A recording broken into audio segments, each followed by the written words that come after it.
Dear Sanju Samson, भाई high time है, या तो सुधर जाओ, बेहतर हो जाओ, कंसिस्टेंसी ले आओ, या एक और वर्ल्ड कप डगआउट में बैठकर देखने को तैयार हो जाओ। ट्रस्ट मी, मतलब संजू सैमसन के लिए जितनी आवाजें हम सब ने उठाई है शायद ही किसी ने उठाई होगी, लेकिन आज ईशान किशन की पारी को देखने के बाद ये लग रहा है कि संजू सैमसन की किस्मत जो पहले भी मनहूस रही है वो मनहूसियत फिर ला रही है। 2024 के वर्ल्ड कप में संजू सैमसन और ऋषभ पंत में कंपटीशन होता है, एक प्रैक्टिस मैच होता है, संजू सैमसन फ्लॉप होते हैं और पूरा वर्ल्ड कप वो डगआउट से बैठकर देखते हैं। इस बार वर्ल्ड कप बहुत करीब है, शुभमन गिल का कंपटीशन खत्म हो चुका है, ईशान किशन आए थे, ईशान बैकअप थे, लेकिन लास्ट मोमेंट तिलक वर्मा को चोट लगती है, वो बाहर जाते हैं, ईशान की किस्मत चमकती है, मौका मिलता है और दूसरे मैच में ईशान बता देते हैं कि वो क्यों ईशान शानदार किशन है। वो अपनी पोजीशन को लॉक कर देते हैं, वो बताते हैं कि इंडिया किस टेम्पो पे खेल सकती है।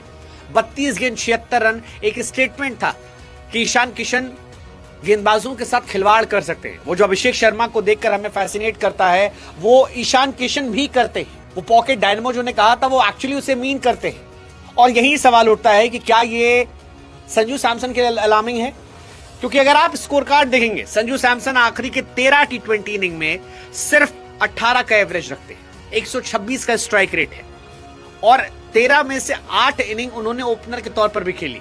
तो वो जो बीच में 5 इनिंग अगर आप उसे हटा भी देते हो जिसमें मिडिल ऑर्डर में खिलाया गया, उनके साथ खिलवाड़ हुआ एशिया कप का, उसके बावजूद ऐसे में अगर ये कंसिस्टेंसी उनकी है जहां पर 26 run, 5 run, 3 run, 1 run, 16 run, फिर एक 56 था, फिर 13, 39, 24, 2, 37, 10, 6, तो ये शुभमन गिल से बहुत खास नहीं है और ये संजू सैमसन को बाहर बैठाने के लिए काफी है। पिछले मैच में संजू पहले ओवर में गए, इस मैच में संजू पहले ओवर में गए और जब 6 पर 2 था वहां से ईशान किशन ने 32 पे 76 मार दिया, 11 चौके, 4 छक्के, मतलब 7 विकेट से न्यूजीलैंड जो हारी है उसमें बहुत बड़ी भूमिका ईशान किशन की रही है। और इसीलिए सवाल उठ रहा है कि क्या संजू सैमसन जो है वो अपने साथ खिलवाड़ कर रहे हैं, क्योंकि संजू सैमसन का रूटीन वही है, उठो जस्टिस फॉर संजू सैमसन, फिर वो बेचारे आउट ऑफ सिलेक्शन करवाते हैं उनका, फिर वो टीम में जाके फ्लॉप हो जाते हैं और फिर वो बाहर हो जाते हैं। And despite being a big fan of Sanju Samson, अगर तिलक वर्मा लौटते हैं तो ये जगह ईशान किशन की है। I completely support Ishan Kishan, because Ishan ने वो जगह छीनी है। आप सेंट्रल कॉन्ट्रैक्ट से ड्रॉप करते हो, उनको लेकर नेगेटिव आर्टिकल आते हैं, उसके बाद ये लड़का जाता है डोमेस्टिक में, बेइज्जती का घूंट सहता है।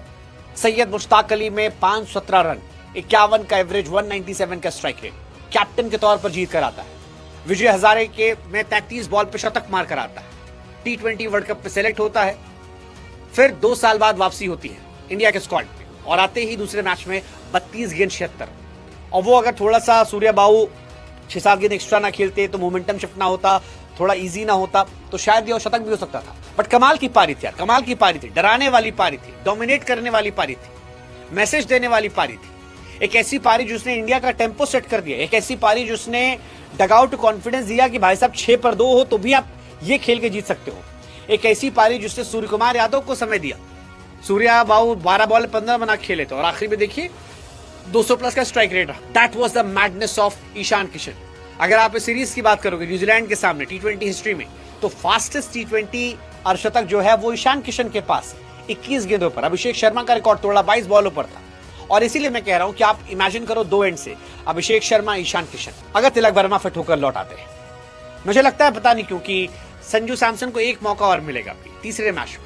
चौथे मैच में अगर वो नहीं चलते हैं तीसरे मैच में, तो फिर हो सकता है कि चौथे मैच में उन्हें ड्रॉप किया जाए, ईशान किशन से कीपिंग करवाई जाए और उनकी जगह पर श्रेयस अय्यर को मौका। अगर तिलक वर्मा की वापसी तय है तो हो सकता है शायद उन्हें 1-2 मौके और दे दी जाए। बस इस सीरीज में संजू सैमसन को कुछ एक्स्ट्रा करना होगा, चाहे वो शतक हो या ईशान किशन जैसी एक पारी जहां पर आप बताओ कि why you are Sanju Samson. आप वही खिलाड़ी जिसने 3 शतक लगाए थे और ये बहुत बहुत बहुत जरूरी है, बहुत जरूरी है। मतलब संजू सैमसन को समझना पड़ेगा कि बाहर एक ऋतुराज गायकवाड़ जैसा लड़का बैठा है जो परफॉर्मेंस करके गायब है, और आप नंबर 1 विकेट कीपर चॉइस से नंबर 2 कब बन जाओगे, you will not have any idea, because ultimately performance is the key. अगर जोर जबरदस्ती या बैकअप के जरिए टीम में काम होता तो शायद शुभमन गिल की जगह बनी होती, लेकिन वो जगह छीनी गई क्योंकि परफॉर्मेंस मैटर करती। लेट्स जस्ट होप कि ईशान के साथ साथ संजू को भी 1-2 मैचेस में और मौका दिया जाए। और संजू सैमसन को समझना पड़ेगा कि अब रेड अलार्म बज गया है और ईशान किशन संजू सैमसन को रिप्लेस कर सकते हैं। सीम्स लाइक, मतलब ईशान की तो जितनी तारीफ की जाए उतना कम है। ईशान ने आज की पारी के बाद ये बता दिया कि उनकी जगह पर आप क्वेश्चन मत करना। तिलक आते हैं तो संजू बाहर बैठे, तिलक बाहर बैठे, आप देख लो। ये वैसी पारी थी, मैडनेस वाली, एब्सोल्यूट सिनेमा वाली। क्या संजू सैमसन किस्मत फिर एक बार धोखा देगी?